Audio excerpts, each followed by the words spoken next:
Good morning, everyone. Happy Thanksgiving. Happy Thanksgiving, Commissioner. Thank you. And as we do before all major events in New York City, I'm going to give you a rundown of some of the things people can expect to see this week as we hold the Macy's Thanksgiving Day Parade on Thursday and the balloon inflation event tomorrow night. Rodney Harrison, Chief of Patrol, will speak about that. He'll go over some of the safety measures. And John Miller will talk about our counterterrorism efforts on Wednesday night and Thursday morning. And it's important that you know everything we do in conjunction and close cooperation with the FBI, the New York State Police, and many other law enforcement agencies. And as of this moment, I can tell you there are no credible threats to any New York City Thanksgiving-related events specifically or to our city itself in general. We know we'll have hundreds of thousands of spectators turn out tomorrow night for the balloon inflation, and more than 3.5 million will attend the parade on Thursday morning, and that's in addition to more than 50 million people who will watch it on TV. This kind of high visibility attention is nothing new to the men and women of the New York City Police Department. I'd like to take a moment to thank all of our members that are going to be working on tomorrow night, Wednesday night, Thursday morning. Once again, they'll be spending time away from their families and protecting all the visitors and the residents of this great city. So once again, happy Thanksgiving. And now Rodney will give you some information as to what we're doing Wednesday night, Thursday morning. Rodney. Commissioner, thank you, and good morning, everybody. So for the 92nd Annual Thanksgiving Day Parade, the parade is going to kick off at 9 a.m. at 77th and Central Park West, and it concludes at 34th and 7th Avenue. The parade actually travels 46 blocks, which is a large terrain for us to protect. Santa Claus usually finishes his route in the parade around 12 o'clock p.m. Towards the Macy's Day Grandstand. I want to take advantage of this opportunity to thank our other city agencies that had a major role in making this event run smoothly, as well as our law enforcement partners that were very much involved. We're going to have thousands of police officers out there. We're going to have blocker cars and sand trucks as well. Just for your information, we're going to have pedestrian crossings on 6th Avenue, 37th, 39th, 44th, 52nd, and 57th. There'll be no vehicular traffic at any time during the parade. Just as the commissioner did state, at this current time there is no threats. But if it's a shared responsibility. So if anybody sees anything suspicious, please notify one of the officers on the route, call 911, or use our hotline, which is 1-888-NYC-SAFE. I'm sure everybody's concerned about the weather that we're hearing on this upcoming Thanksgiving Day. We do have 7 fixed anemometers throughout the parade route, or wind speed instruments that are going to determine the level of each one of the 16 large character balloons we have participating in the parade. We also have 26 other floats and 8,000 marchers that are also going to be in the parade as well. Just to let everybody know, the last time a Thanksgiving Day parade was canceled was in 1971, where there was unbelievable rainstorms and winds, heavy winds up to 45 miles per hour. When we put these protocols in place, the winds have to exceed 34 miles per hour, and at this time, through the Weather Channel, the wind speeds are currently at 18 miles per hour. But if we have to call an audible on the day of and make an adjustment, we'll do as such. Thank you very much. All right, John.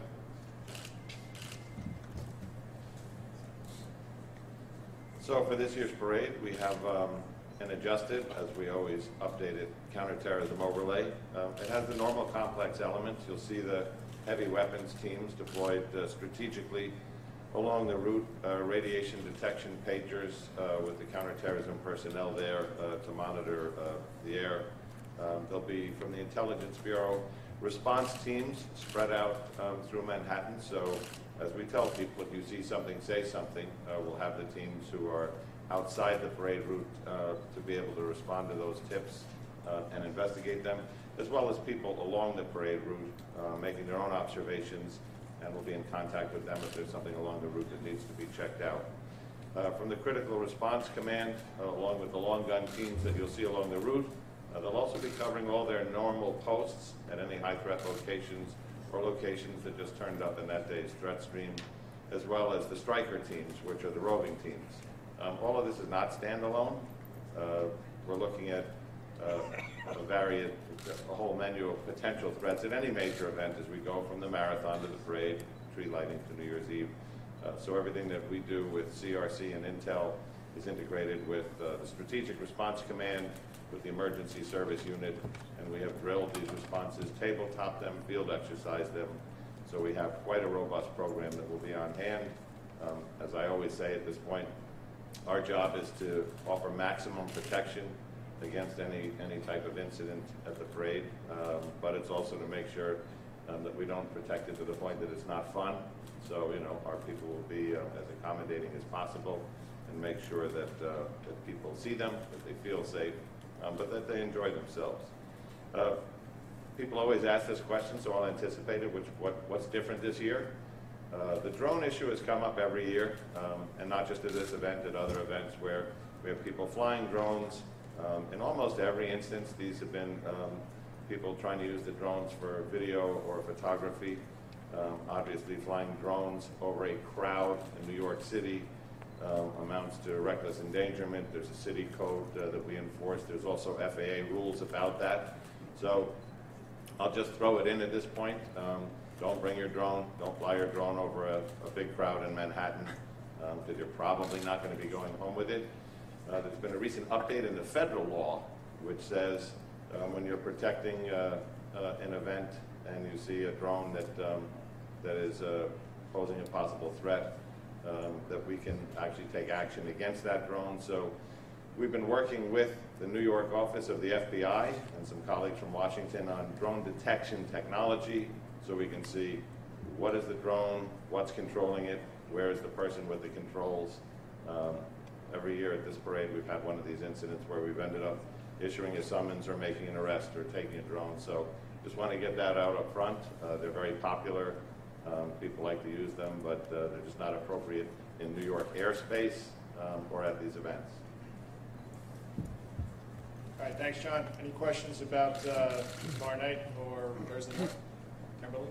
Can we talk a little bit about the wings again? And do the organizers of the parade look directly to you guys to give them the signal whether, okay, pull down the balloons, mix the balloons, and what are the 7 fixed situations that are on? Say that again? The 7 fixed something. The wing detectors? Yeah. Anemometer? I didn't want to butcher the word, but it's an anemometer, Okay. is what it's called. And I guess it's a wind instrument which would advise us how heavy the speed of the wind is. Now, if the speed gusts are at 23 miles per hour, then we have to make an adjustment, and we make the determination in regards to the height of the 16 large balloons that will be part of the parade. So if it exceeds that 23 miles per hour, then we may bring it down accordingly, depending on how bad the wind gets. Once again, right now we have it at 18 miles per hour, but on Thanksgiving it may adjust. So we may have to bring it lower or let it up higher so people can enjoy the balloons. And you make that call the morning of? We make that call morning of and during of. Each balloon has a predetermined matrix regarding how high we allow it to fly. But depending on the winds, each balloon has a supervisor assigned to it, and then they will determine if we have to lower it, just in case if there's any dangers that may come about. So can you give an example of Spider-Man, Elmo, whatever it might be? Do you have heights? I don't have that information right now regarding each character. I could get that for you, Rocco, but right now I don't have that in front of me. I apologize. Chief, you brought up the weather. Can you talk a little bit about what people can bring and can't bring to the parade, blankets, thermoses, that sort of thing? Okay, so everyone's going to be wands for security reasons. There's no packages or umbrellas allowed within the route. I will say that it's important that it's because of the weather conditions that people wear a lot of layers, especially if you're bringing young children to the event, because it is somewhat of a long parade. We have a lot of different performance throughout the event. We want to make sure that nobody gets any types of frostbite or any injuries due to the cold weather. Is there a speed limit for the wind beyond which the balloons cannot fly at all? It's 34 mile per hour wind gusts is when we say, okay, we got to bring it all the way down to the ground, and then we'll determine if we have to take the heavy balloons off the route. Okay. Commissioner Miller, Commissioner, just have another question about the drones. If there is a drone and it can't even be flying, can you explain on here and take action to bring the drone down? Is there a time frame for that, or does it vary? I'm actually not going to get into that for fairly obvious reasons, but we've had this every year. We've always managed to locate the operator, and we've gotten a lot of practice at it at the Thanksgiving Day Parade, New Year's Eve, at the U.S. Open. We'll just be using some additional technology with our federal partners this year. You say take action, you're saying shoot it down? Yeah, we're not going to go too deep into it. Miles? Kimberly wants to know what your favorite float is. Balloon, actually. What's the last one? Santa Claus, he's not a float guy. So. And I was always a Marvel comic guy, so Spider-Man's still out there. Probably, I don't know if he's around anymore. And Kimberly, thank you for making Rodney say that word, because Chief Monahan messed it up last year. There was a lot of pressure on him to say it right. So, yeah. I just want to know about the security plans around the checkpoints, given that there can be a bottleneck sometimes and the risk of active shooting in all the cases that we've seen this year. John, you want to talk about that, or Jim Waters, maybe? Yeah. So in the wake of the Ariana Grande concert, where the perpetrator, terrorist, waited until people were exiting, because everybody exits an event at the same time. Most people don't arrive all at the same time. So we took a look at that like we do all of the other attacks that go on around the world and study them very closely.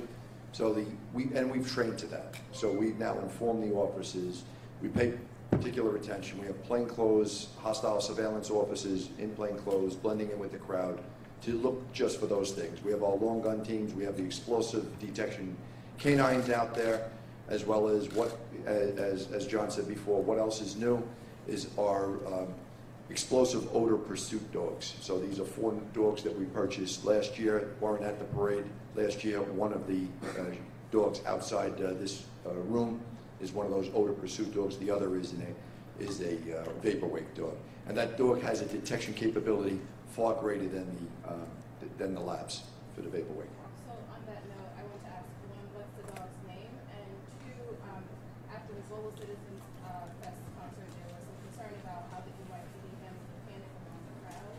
And I'm wondering what kind of preparations might have been implemented for the Thanksgiving Day Parade and the event that people hear loud sounds and assume that there's gunfire. Right, so that's a very good question.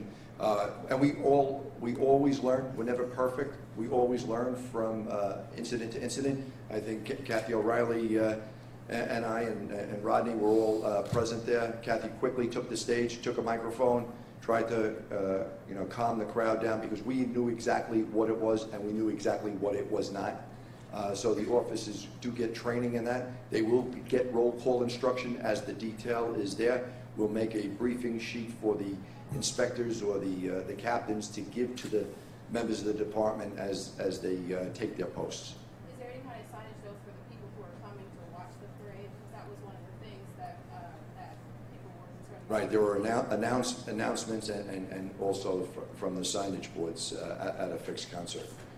That'll be part of our message with DCPI, getting it out. We look for members of the press to do the same. And the dog's name? Frankie, named after police officer Frank LaSala, who was killed in the line of duty from emergency service truck 1. And that's the odor Explosive odor pursuit dogs. with an Y or an IE? IE. How would you know? Any other questions about Thanksgiving? So, hi, Rich. How are Yeah, you? I just wanted to ask if we could get a little bit more about the explosive odor pursuit dogs. I know I'm not over here all Sure, the Chief Waters would be glad to tell you more about those dogs. So we're constantly looking for the newest in technology, not only with cameras and license plate readers and things like that, and radiation detection equipment, but also with the dogs. So the vaporwave dogs are worth their weight in gold. They're able to, they're not threatening in nature because they're labs. We can put them in crowds. They're very comfortable, and they can screen multiple people, hundreds and thousands of people as they go by. We figure out the wind direction and all. The odor pursuit dogs, similar training for explosives. They just have an ability. They're pointed ear dogs, shepherds and mals, that have the ability to track a scent at a greater distance. It's in the training. It's in the reward system. We found out about these dogs. They're down in Miami-Dade. We went down and took a look at them about a year and a half ago. I said, that's nice. Bring one of those dogs and a handler. Let's see if they can work in New York City, because if you can make it in New York, you can finish the rest. We brought them here in the dead of winter. They brought a decoy. We put the decoy out. The dog hit almost immediately. I was like, that's great. I'd like to see it again. They were going to reset the entire scenario for me. I said, no, I brought my own decoy this time. And I brought someone out from a distance that the dog didn't know, and the dog passed with flying colors.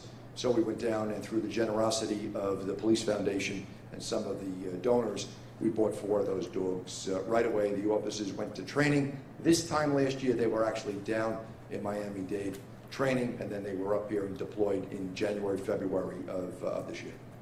Thank you. All right, any more questions about Thanksgiving? One more, Commissioner. One more. Yeah. What about the input of the public? I mean, we sometimes don't see that. How important is it? Do you get something? Yeah, no, that's, if anybody hasn't mentioned that's our fault. I mean, this is a critical part of what we do. And we can't, the NYPD can't do it alone, neither can our law enforcement partners. Everybody that attends that parade, watch the parade, have a good time, but be aware of your surroundings. And if you see something that looks unusual or that might make you feel uncomfortable, there's going to be thousands of cops there. Flag somebody down and give us a chance to fully investigate it and help us keep the parade safe. You usually get tips from the Yeah, we public? do during major events. Public comes forward, and if there's an unattended bag or something, they'll let us know. And that's an important part of the event as we move forward. So, in light of everything you heard from patrol services, with Steve Hughes' people, Rodney's people, Kathy O'Reilly's people, Jimmy Waters, John Miller, this is going to be a very safe place to be. So we encourage everybody, despite the anticipated cold weather, to come down, see the balloons, and have a great time. That's one of the best days in New York City. Do you watch the parade, Commissioner? Yeah, I'm there. Yeah, I do. I actually walk the whole route. I do a number of interviews early in the morning. Do about 12 of them, and then I walk the route, and we have a couple events down by 42nd Street. So it's a great day. It's going to be cold, so just make sure you wear the appropriate attire, but it's going to be a fun, great day.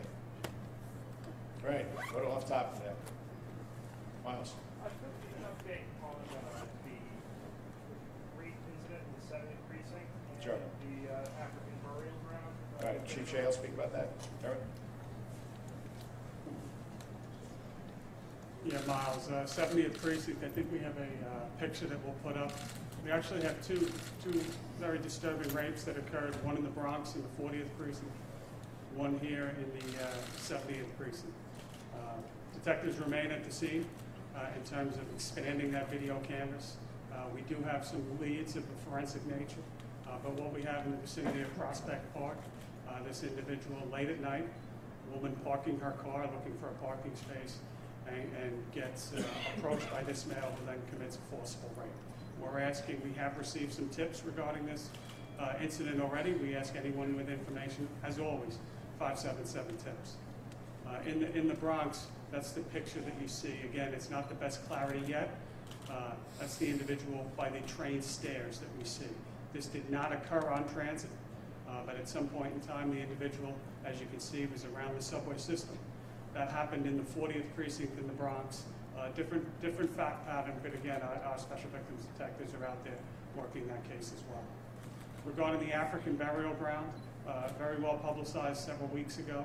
I can't go out of my way enough to thank Southern District, our partners on the federal side, Homeland Services, our hate crimes task force to bring that really to a successful conclusion with the arrest early this morning.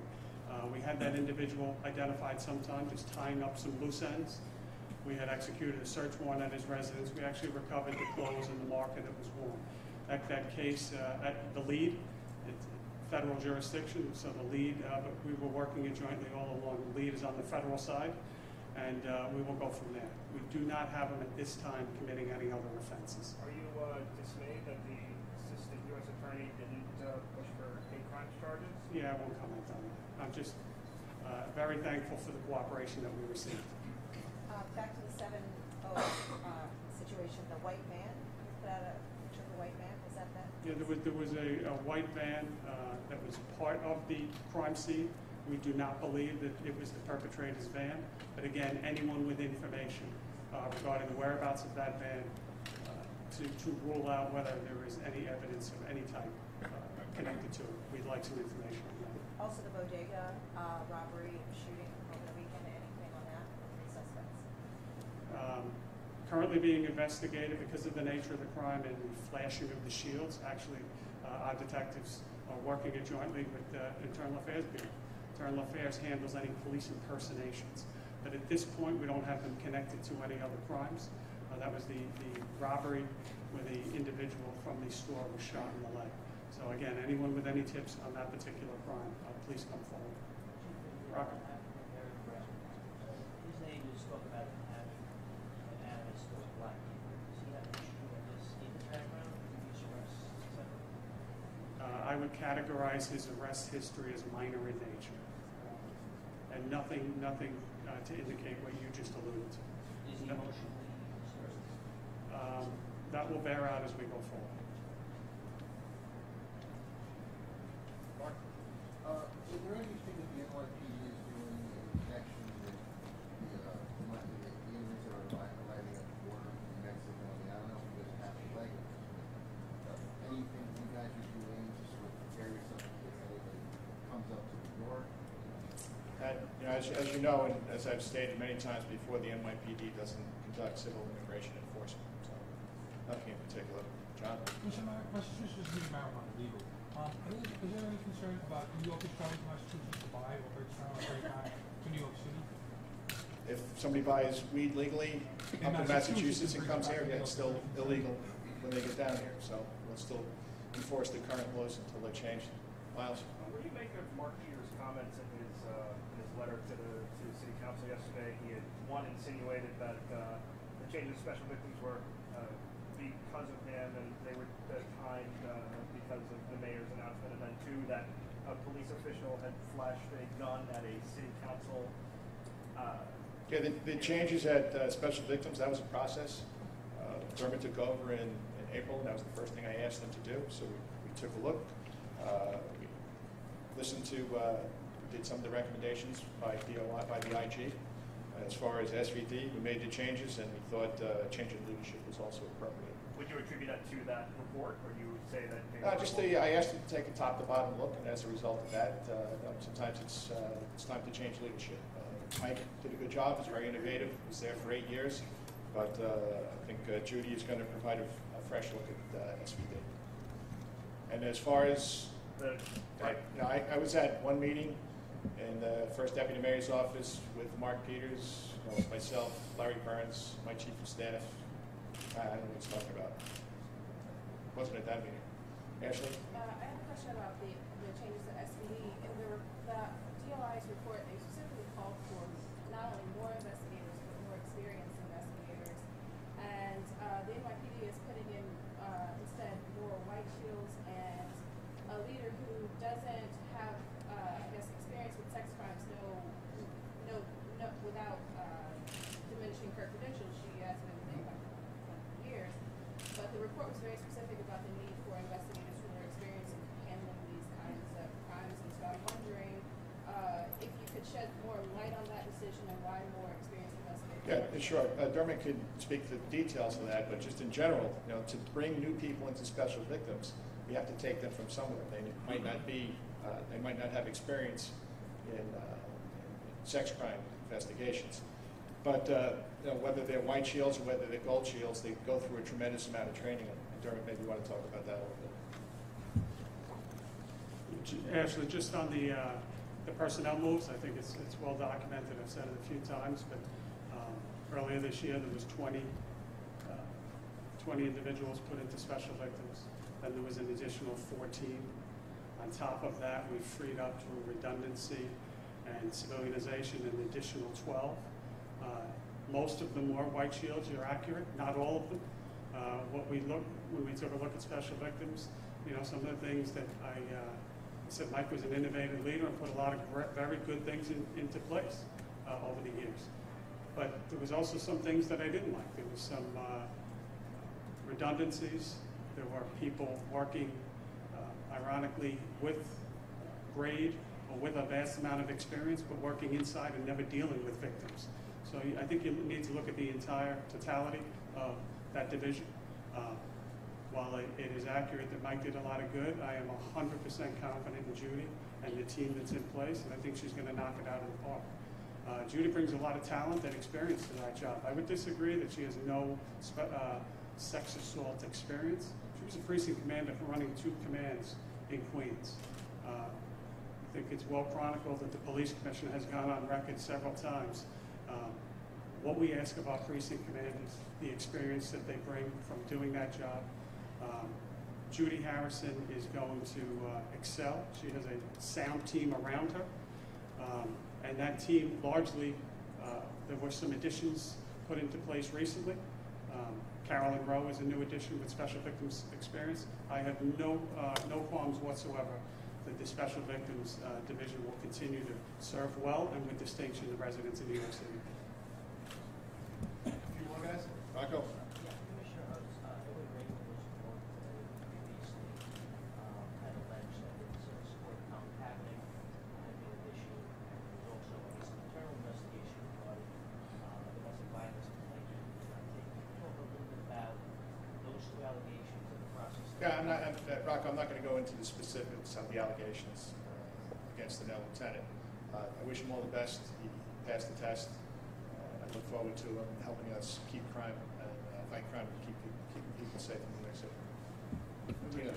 I want to get your thoughts on the date of both cases. I think you were involved in it. Yeah. The killer died. Yeah, I was at the time I was the chief of the Fugitive Enforcement Division. Cold case fell under me. Detective Dewhurst and the men and women from Cold Case did a tremendous amount of work. As far as him passing, I don't think he had a medical issue. That's how life proceeds. But I know there was a tremendous amount of work, and we would have had a very strong case when it did come to trial. So I commend Detective Dewhurst on all the hard work that he did. Anybody else? One more. Oh, in the back. I'm sorry. I spoke a little. We had some Q&A up at Times Square yesterday. There was one allegation. We did the investigation. I think it was either unfounded or unsubstantiated. Very well liked by the community. Ken Newman did a good job in the 1, 2, 3. He's going to counterterrorism, so I stand behind him and I wish him the best of luck also. The reporting, though, is unavoidable. I mean, in the reporting you hear, that doesn't exactly drum up the troops, right? Right, and it's being a precinct commander. While, as Dermot said, and I say all the time, it's a great job. It's also a difficult job. You're dealing with other human beings, and you got to get them to understand what our mission is. Do I condone that behavior? No, but I don't think, Miles, you would consider yourself perfect. I'm not perfect either. Did you ever lose your temper in your life? Probably 1 or 2 times. So I'm not going to judge him by one incident, and I wish Ken Noonan and his family all the best. Regarding the meeting that took place yesterday with some of the owners, can you give us a summary of what took place? Yeah, sure. I know that we're really encouraged by the positive response they got from NYPD. They had a long list. Tell us what happened. Yeah, Chief Monahan shared that. He can speak about that. Terry? Yeah, it was actually a very positive meeting that we had. Fernando Mateo and around 10 bodega owners, mainly from the Bronx. We talked about different ways. One, first and foremost, getting to know the cops in the neighborhood, getting to know their neighborhood coordination officers, getting to know the steady seconds that are out there 24 hours a day, 7 days a week, having that relationship and how it can benefit them. We're going to do some training with our crime prevention division teaching them how to react in an incident like that, how to react if someone comes running in the store. The kids trying to get into safety. We're introducing the Safe Haven program where we can get some stickers out on the windows to allow this to be known as a location that someone can come into for safety. We talked about panic buttons.